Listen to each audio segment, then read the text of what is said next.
Voilà pour les titres. Mesdames, Messieurs, bonsoir et bienvenue dans cette édition de 20h. Sachez tout d'abord que le Conseil des ministres s'est réuni en session extraordinaire ce vendredi 4 octobre 2013 dans la salle de délibération du palais de Koulouba sous la présidence du président de la République Ibrahim Boubacar Keïta.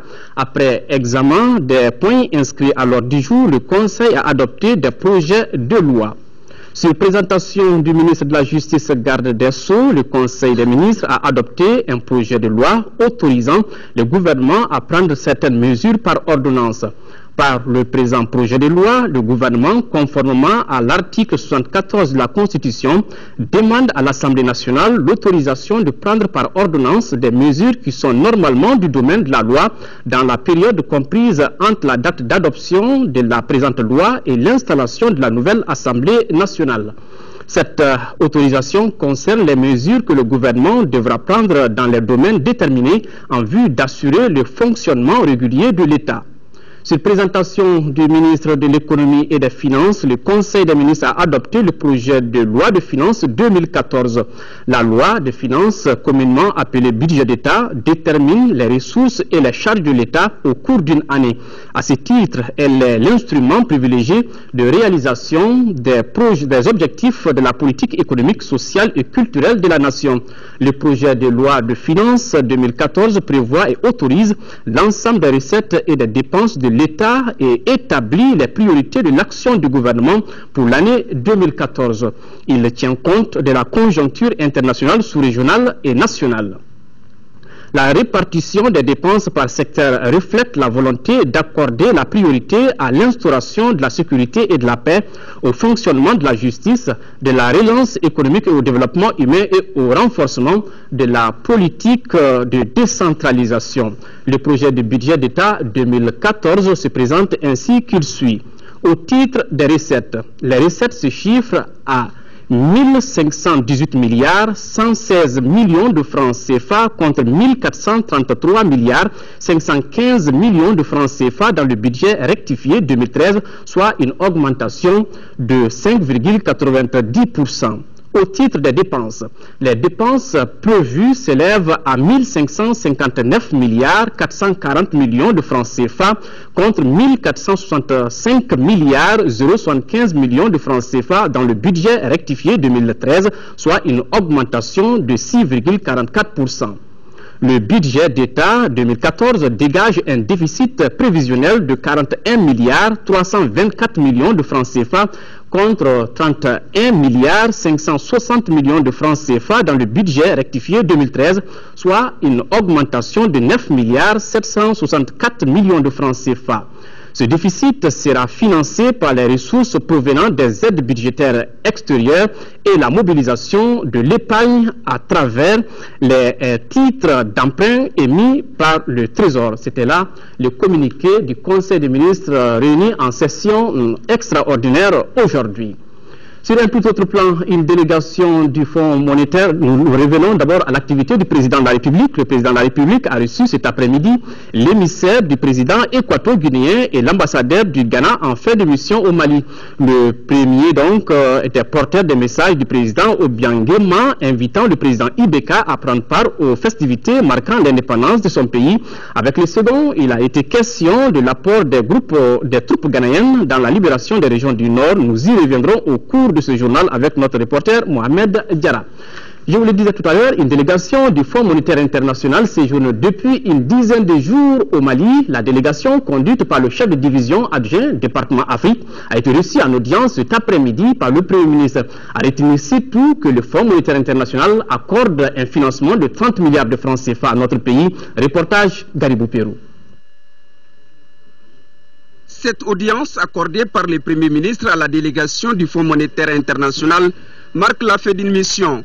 Une mission signée par le renouvellement du programme du FMI à l'endroit du Mali. Je suis venu rendre compte au Premier ministre des résultats de notre mission. Donc nous avons, avec les services du ministère des Finances, travaillé à un nouveau programme entre le Mali et le Fonds monétaire international.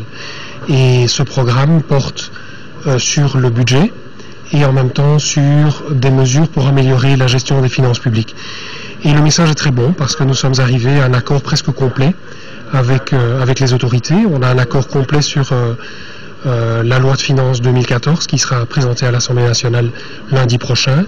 Et nous avons pratiquement fini nos discussions sur les réformes qui vont sous-tendre ce programme. Outre le renouvellement du programme de coopération, les FMI s'engagent à accorder un financement au Mali. À ce programme sera associé un prêt d'un montant d'environ 30 milliards de francs CFA sur 3 ans.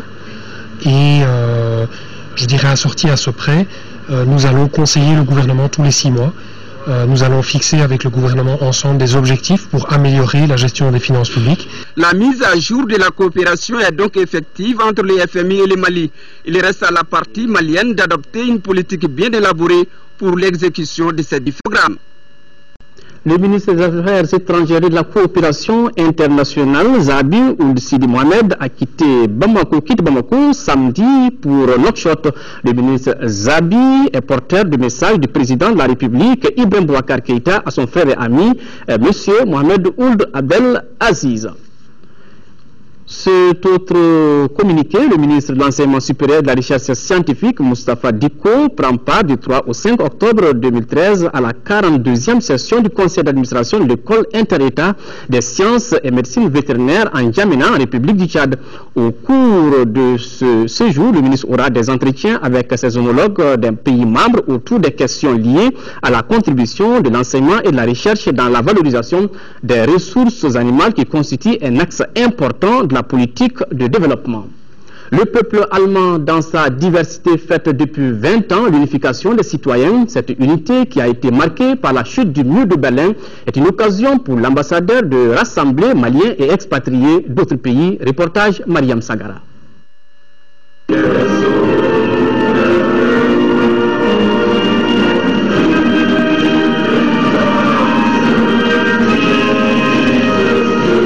Ce hymne national allemand résume dans son ensemble l'unification de ce peuple qui a tant souffert dans la division après-guerre.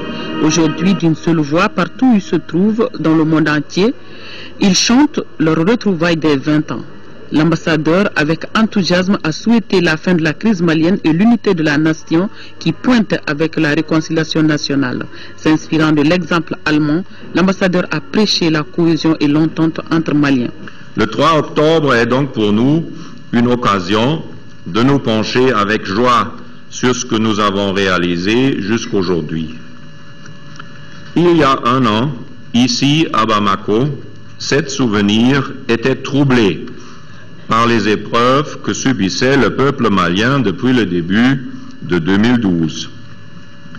Quel changement aujourd'hui! Voilà un Mali libéré, un nouveau président et son gouvernement démocratiquement élu en place.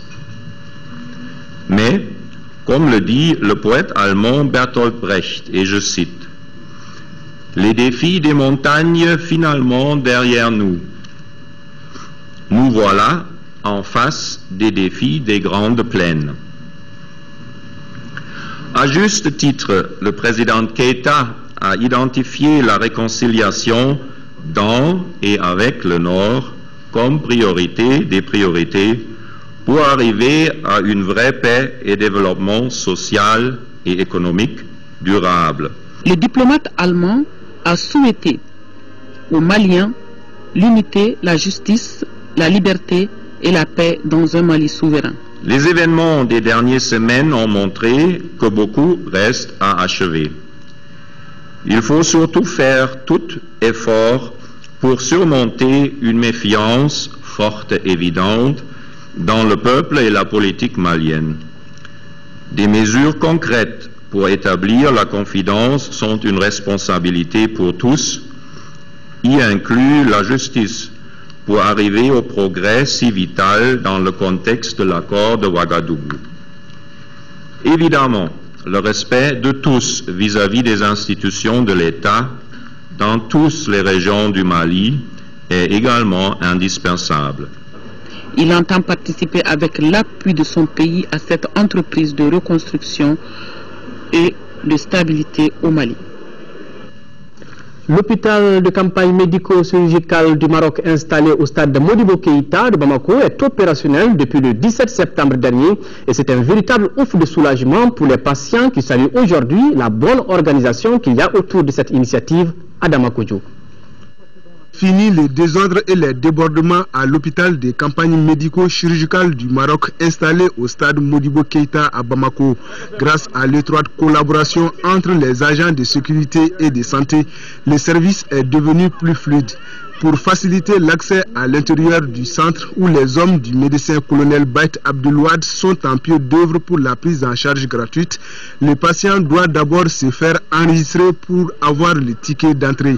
Une fois muni du précieux sésame délivré par les agents de santé du Mali, le malade est consulté le lendemain par les spécialistes marocains. Les malades ne savent pas où aller. Nous les trions de telle sorte que ceux qui ont les cas urgents soient vraiment les premiers pris dans le lot. Parce qu'il y a les malades qui viennent qui n'ont que de simples pathologies qui peuvent traiter ici, comme l'ulcère, le céphalée et le palu, qui n'est pas connu dans ces pays maghrébins, mais bien connu chez nous, qui peut être bien traité ici. Donc ces malades-là, on les met de côté et on donne la priorité aux personnes âgées et aux malades graves, les malades qui ont fait tellement d'hôpitaux qui ne sont pas vraiment satisfaits de leurs soins, donc on essaie de les mettre dans le rang. Le système de consultation du lendemain de l'acquisition du ticket ne concerne pas les enfants. Ces derniers sont reçus le même jour d'obtention du ticket par le pédiatre marocain. La nouvelle organisation facilite l'accès des patients au centre.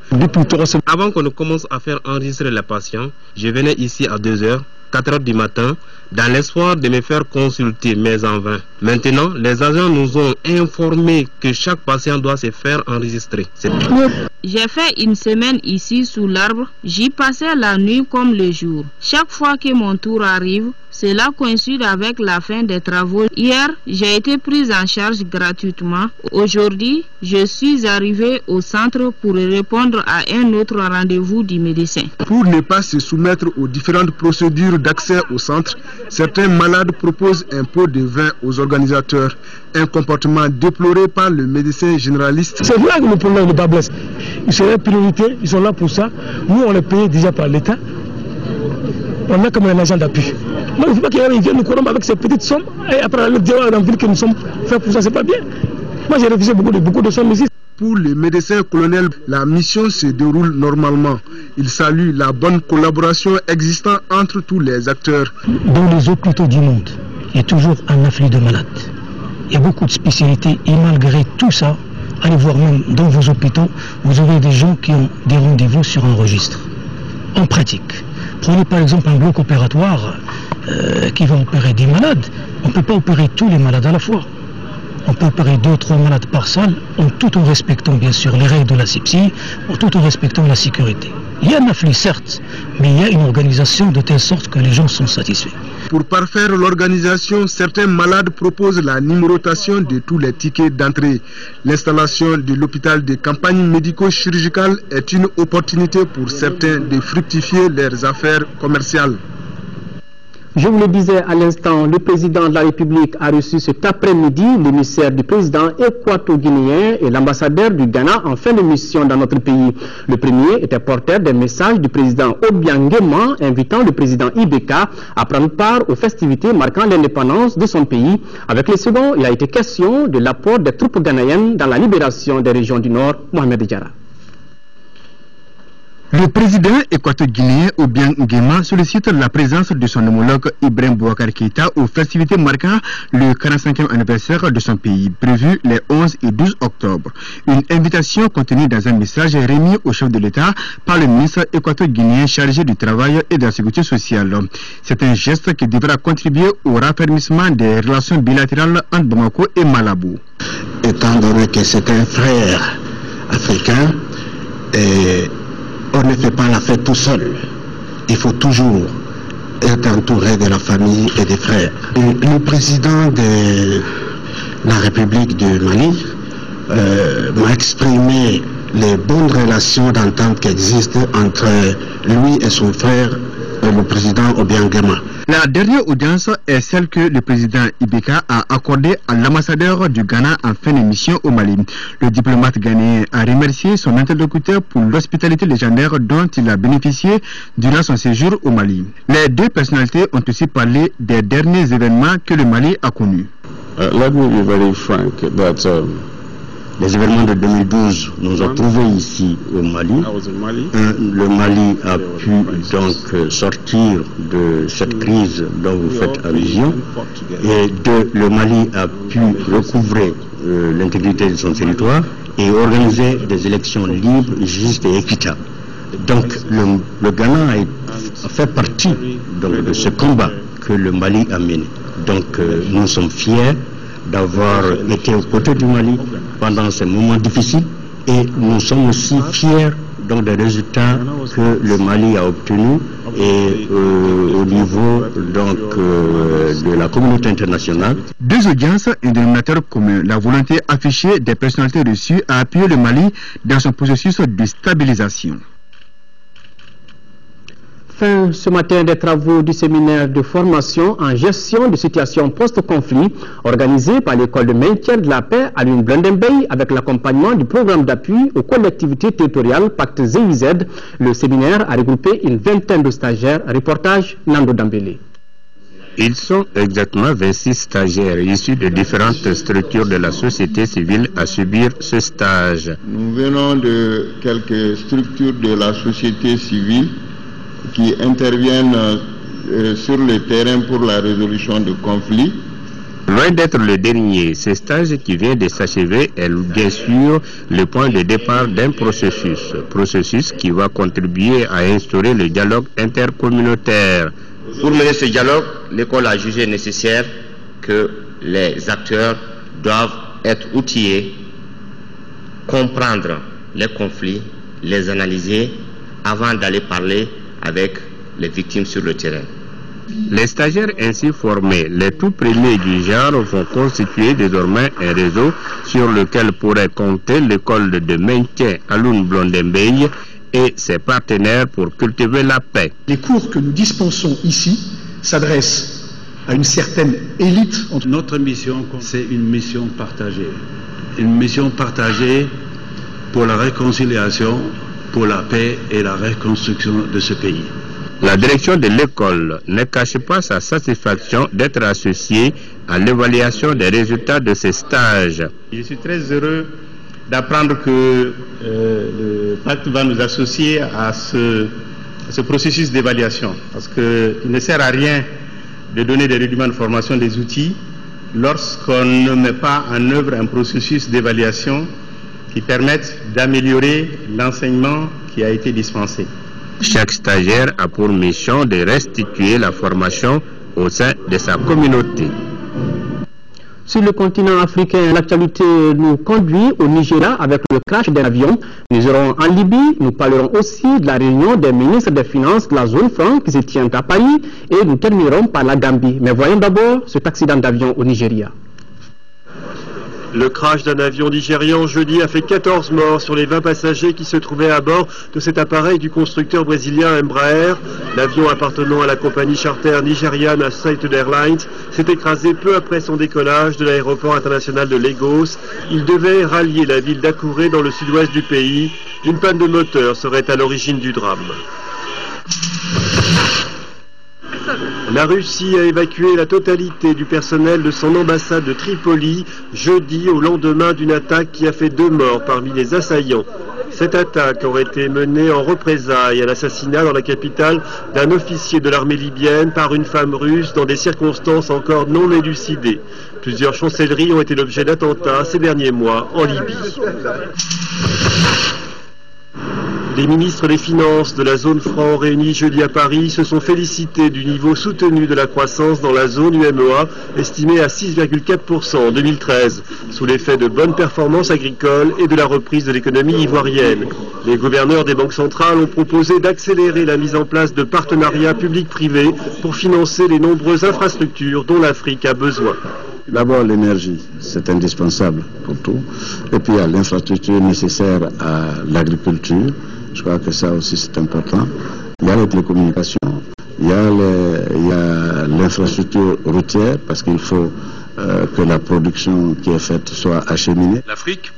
Le ministre français des Finances, Pierre Moscovici, a annoncé le maintien de la contribution française au Fonds africain de développement, un montant de 380 millions d'euros sur 3 ans. Corrigé. Le président gambien Yahya Jammeh a annoncé dans un communiqué le retrait de son pays du Commonwealth, une institution qualifiée de néocoloniale par les autorités. Cette décision intervient après le projet du Commonwealth de créer à Banjul une commission pour les droits de l'homme, les médias et la lutte contre la corruption. L'opposition a qualifié cette annonce de malheureuse et demandé au gouvernement de reconsidérer sa décision. Porté au pouvoir par un coup d'État en 1994, Yahya Jammeh a été réélu 3 fois et modifié un amendement de la Constitution supprimant la limite du nombre de mandats.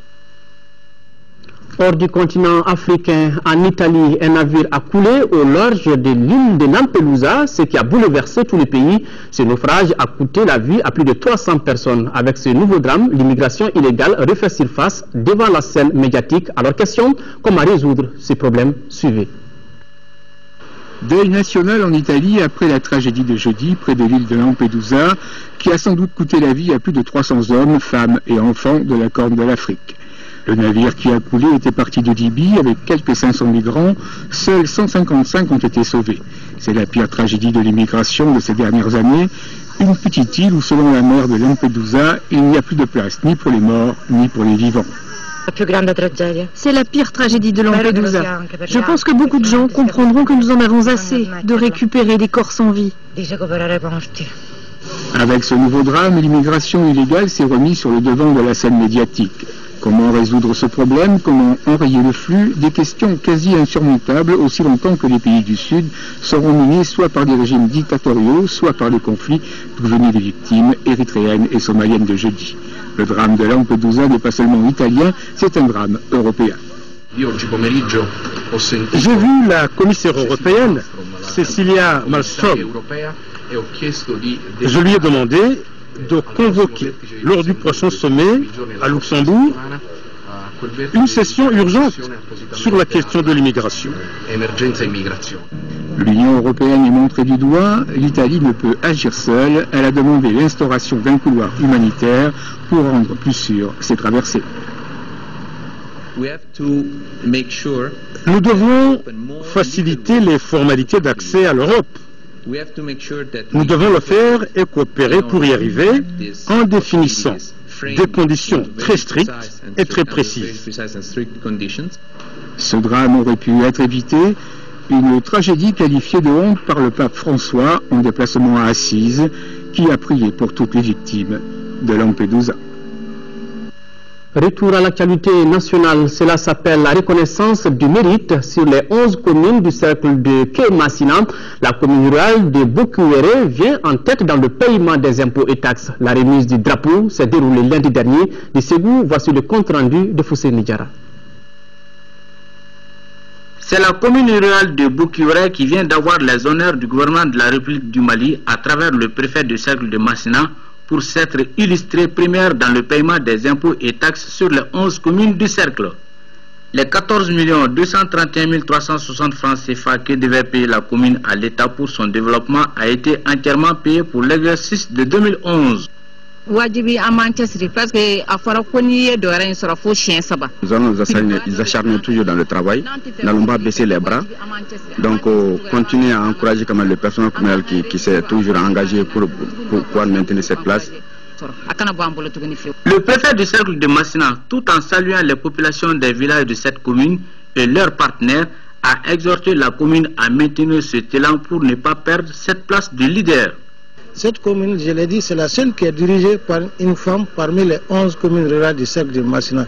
Cela vraiment démontre qu'encore une fois, quand on fait de la place aux femmes dans les instances de décision et de gouvernance, elles peuvent faire grand chose. Au cours de cette cérémonie, un vibrant hommage a été rendu aux partenaires comme le Pacte, le GIZ et la société Fasso-Djigui pour leur contribution dans le recouvrement des impôts et taxes dans la commune rurale de Bokuwere.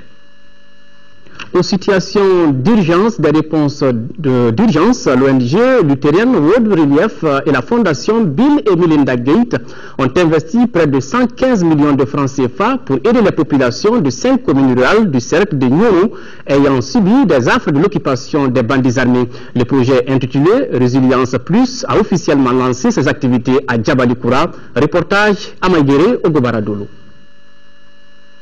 La forte mobilisation du village de Djabalikoura et environ marque le lancement officiel de la composante réponse d'urgence du programme Résilience Plus. Le projet réponse d'urgence aide les communes rurales du Nampalari, de Dogofiri, de Djabali, Sokolo et Mariko dans le cercle de Nyono.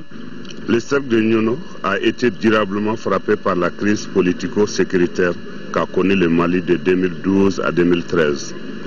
Plus spécifiquement, la commune de Djabali a été l'objet d'attaques des djihadistes, entraînant du coup le déplacement massif de la population vers des zones jugées plus sécurisées et l'arrêt de l'activité économique. Financé par Lutheran World Relief et la fondation Bill et Melinda Gates pour près de 115 millions de francs CFA, réponse d'urgence est exécutée par la Fédération des centres de prestation de services Franc-Facisso de Nyono. Il s'agit d'apporter très urgemment du vivre aux populations démunies. Il y a deuxième action qui est une action de relèvement. Donc il s'agissait vraiment de réparer au plus vite ces infrastructures. Prévu pour 12 mois à compter d'avril 2013, ce projet a d'importants acquis.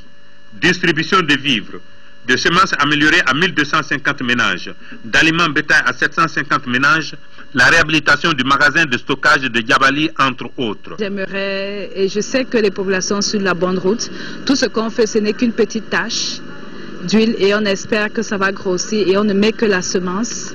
Et on espère qu'avec l'énergie, l'enthousiasme et le support de tout le monde, en fait, cette petite tache d'huile va prendre et va pouvoir être disséminée. La visite du champ sémencier de Mme Traoré Alimata Diarra et une rencontre d'échange avec le conseil d'administration de Franc-Facisso ont mis fin à la cérémonie.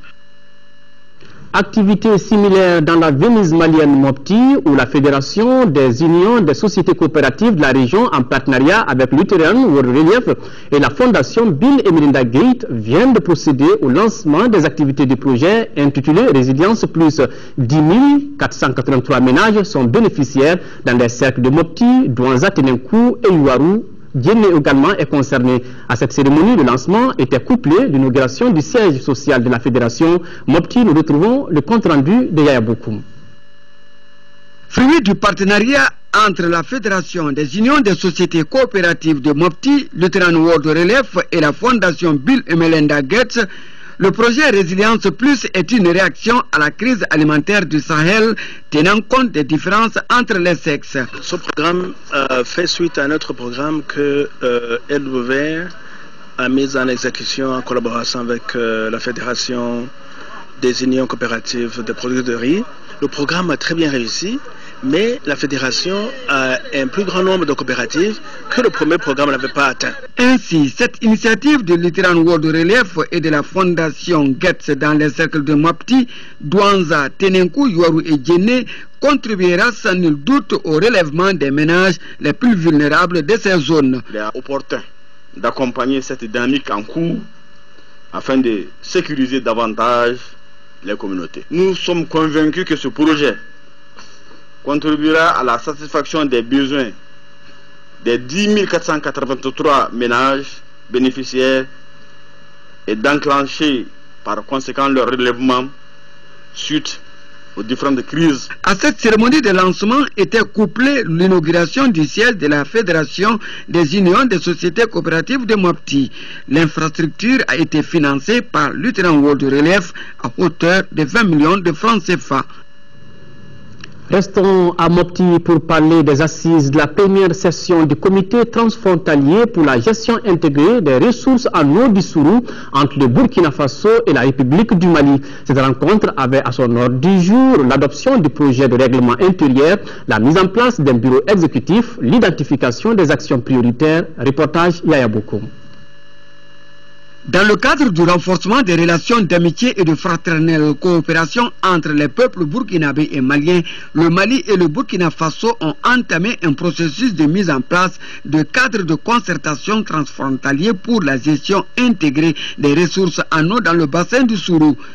L'objectif transfrontalier fixé du programme G8 était de favoriser les organisations communautaires, les collectivités locales et les services techniques déconcentrés et centraux pour la création d'un mouvement dynamique, cohérent et bien informé au niveau local et transfrontalier pour la promotion de la gestion intégrée des ressources en eau du Sourou. Durant 2 jours de travaux, les participants à cette première session du CTGS ont été imprégnés du contenu des 2 accords CTC, GIR et CTGS. Le règlement intérieur du CTGS fut adopté. Un bureau exécutif consensuel de 5 membres qui sera dirigé par le Conseil aux affaires économiques et financières du gouverneur de la région de Mopti a été mis en place avec le commissariat aux comptes. Des actions prioritaires sont identifiées et une stratégie de financement durable du comité a été élaborée. Nous partons très satisfaits de la configuration du bureau exécutif qui a été mise en place. Satisfait également de la définition des actions prioritaires et de la feuille de route qu'on nous a proposée. Et enfin, satisfait de la stratégie de recherche de financement pérenne. Après cette première session du comité transfrontalier, suivra la réunion du comité technique conjoint Mali-Burkina pour la gestion intégrée des ressources en eau du Sourou. Monde rural toujours, 30 millions de francs CFA, c'est le montant du projet d'appui à l'amélioration des conditions de vie des agriculteurs et des éleveurs de la commune rurale de Menaka dans la région de Gao. Ce projet, exécuté par l'ONG Donko sur le financement de la 2e phase du programme d'appui aux organisations de la société civile, va durer 12 mois. Drissa Kone. Ce sont des éleveurs sédentaires ou transhumants et des agriculteurs de la commune rurale de Menaka qui sont les bénéficiaires de ces projets d'urgence. Il permettra au finish à renforcer leurs capacités techniques et organisationnelles en gestion des terres. Pour y parvenir, l'ONG Donko compte mener d'intenses activités durant les 10 prochains mois. On essaie d'apporter un peu notre pierre à la reconstruction de leur patrimoine. Donc en assistant les agriculteurs à travers l'appui conseil et puis en apportant un petit matériel, les éleveurs en participant aux campagnes de vaccination et puis en apportant les déparasitants et certains vaccins pour mieux continuer à exercer leur profession. La population de Menaka sont toujours disponibles à accueillir et à travailler dans le sens de leur bonheur. L'objectif de ces projets est d'améliorer les conditions de vie des populations vulnérables de la commune rurale de Menaka, une population durement affectée par la crise. Dans la pratique, ce sont des groupements de maraîchers qui seront dotés de motopompes et de semences améliorées, tandis que des associations de femmes seront renforcées par des matériels de transformation des produits forestiers non ligneux. J'exhorte les bénéficiaires à prendre soin de ce projet et à s'en approprier. Ce projet qui intervient dans le cadre du programme d'appui à l'organisation de la société civile PAOS 2 est cofinancé à hauteur de 30 millions de francs CFA par l'Union européenne, la Suède, le Danemark, la Suisse et le Canada. Les responsables de la composante 4 du projet d'adaptation de l'agriculture et de l'élevage au changement climatique étaient en visite à Yélémani. L'objectif était de constater les réalisations faites par le projet. Abdul Karim Kaba. La protection des berges des cours d'eau est la 4e composante du projet d'adaptation de l'agriculture et de l'élevage au changement climatique ACC, fruit de la collaboration entre le Mali et la Norvège. Les responsables du projet ont effectué une descente sur le terrain à Yélémani pour informer la population sur ce projet de développement agricole. Au cours de la visite, la délégation a pu constater les actions réalisées par le projet, à savoir la lutte anti-érosive, la technique de la démunie et l'utilisation des cordons en vue de lutter contre la dégradation des terres. Ça vise un triple objectif. Le système d'abord, c'est un système d'irrigation au goutte à goutte, avec l'introduction du palmier dattier dans l'espace maraîcher des femmes de Fungu. Le premier objectif, c'est la protection de la plaine contre l'ensablement. Deuxième objectif, c'est l'amélioration des conditions de vie, donc la lutte contre la pauvreté au niveau des femmes de Fungu. Et troisième objectif, c'est améliorer la production et la productivité au niveau du jardin maraîcher des femmes de Fungu pour permettre justement d'améliorer les revenus. Ce projet contribuera au développement agricole du cercle de Yilimani. Fixation des berges dans le cercle de Yilimani, on ne peut que saluer ces projets. Parce que pour qui connaît un tout petit peu le cercle de Yilimani, sait que le cercle est traversé par beaucoup de cours d'eau. Et des fois, même les pluies qui ne tombent pas directement sur le territoire du cercle, les eaux nous viennent du côté du cercle de Nyoro, et des fois avec force, et ce qui engendre l'érosion. Et donc trouver un projet qui s'occupe de la fixation des berges et un peu de la lutte contre l'érosion dans le cercle du Yilimani, nous ne pouvons que saluer ce projet-là. Le préfet a saisi l'occasion pour appeler la population à être vigilant et de s'approprier ce projet pour le développement de leur terroir. 65 millions de francs CFA, c'est le coût de réalisation de 12 forages. 4 sont destinés à certaines localités de Bamako. Cet investissement du Conseil norvégien pour les réfugiés vise à améliorer les conditions de vie des déplacés des régions du Nord. La cérémonie d'inauguration s'est déroulée à Sibiribougou, en commune 4 du district de Bamako. Reportage à Gali Agagissa. Ce sont les populations des secteurs de Sibiribougou et Kalabambougou, en commune 4 du district de Bamako, ainsi que ceux de Kalabankoro, Nerebougou, Koulouba, dans la commune rurale de Kalabankoro, qui sont bénéficiaires de ces 4 forages. La réalisation de ces ouvrages s'inscrit dans le programme d'amélioration des conditions de vie des déplacés des régions du Nord et résidents. Ces 4 sur une série de 12 que nous avons l'intention jusqu'à la fin de cette année, pour cette année, parce que l'année prochaine nous avons d'autres projets dans le cadre de notre programmation, et pour les 12, ça va être un coût de 65 millions. Grâce à cet investissement, plusieurs milliers de personnes accèdent désormais à l'eau potable. Cet édifice aujourd'hui est votre édifice, c'est vous qui devez le développer, c'est vous qui devez l'entretenir, c'est vous qui devez le rendre fonctionnel. C'est pourquoi j'invite un peu la population de Sibiribougou, à travers la clairvoyance de la mairie, de faire en sorte que cet ouvrage-là puisse être un ouvrage alors qui puisse résister et fonctionner dans la durée et donc soit pérenne. La cérémonie d'inauguration a été suivie de la visite des différents ouvrages. De l'eau potable pour étancher sa soif. L'eau potable, souvent un véritable casse-tête à certains endroits de Bamako. Plusieurs milliers de personnes vivant dans les quartiers périphériques rencontrent des difficultés d'approvisionnement. Cela s'explique par la forte demande, la baisse de la production due à la pollution du fleuve en crue. Notre équipe de reportage, dirigée par Agali Agagissa, a fait un tour dans plusieurs quartiers de la capitale. Suivez.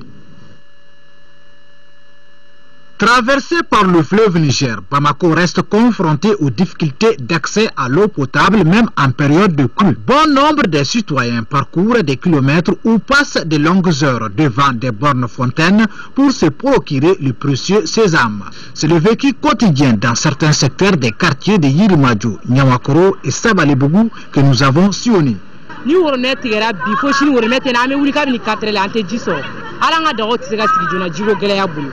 Jiko gele ban fe an ante ji soro yɛrɛ kuma si don o don bɛ tigɛ an tɛ recette bɛrɛ sɔrɔ wa kɛlɛ ka ca wurumɛdɛ la.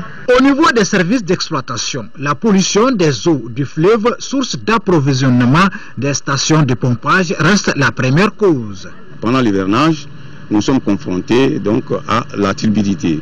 La turbidité, c'est quoi? C'est tout simplement les machines en suspension qui sont énormes actuellement en cette période. Quand il pleut, l'eau qui se déverse dans le fleuve traverse toute une zone, soit de la ville, donc il ramasse beaucoup d'impuretés et qui font que le traitement devient difficile. Si pendant la période de pointe, ici on peut traiter jusqu'à 160 millions de litres par jour, actuellement on est obligé de réduire ce débit de production à environ 145 millions de litres. Nous sommes confrontés à des problèmes donc, de coupure d'électricité. Et surtout dans certains départs en ville comme Kati et Korofina. Soit c'est des coupures ou des surtensions. On a des ouvrages qui sont vétustes, on a des investissements qui ne suivent pas. Donc effectivement la population s'accroît et la ville se développe. Donc effectivement, on a quelques difficultés à atteindre l'ensemble des populations. Aujourd'hui sur Bamako, on produit environ 201 millions de litres d'eau potable par jour. La demande de Bamako aujourd'hui, c'est 250 millions de litres par jour. Donc vous constatez qu'il y a une différence d'environ 50 millions de litres qu'il faut aller chercher. Si la situation est préoccupante au niveau des consommateurs, elle profite à certains revendeurs qui se frottent les mains en pareille situation.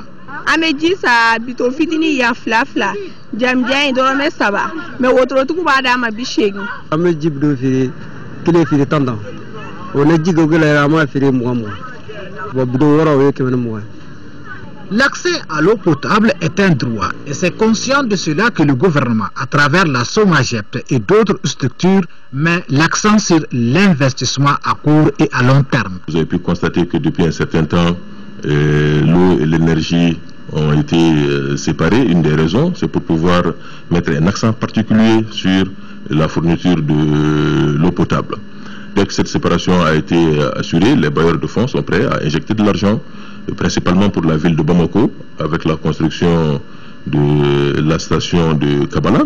La station de Kabala, elle seule ne suffira pas, parce que ça c'est la partie production, mais il faut de l'extension du réseau également pour l'ensemble de Bamako, pas seulement Bamako et même les autres centres. Nous ne réfléchissons pas seulement en gestion de pointe, nous réfléchissons d'une manière holistique en pensant à l'ensemble du Mali avec un horizon très lointain. Faire de telle sorte que ce qui est arrivé ne nous arrive plus, que dans 10, 15, 20 ans, qu'on puisse donner de l'eau potable aux Maliens sans souci.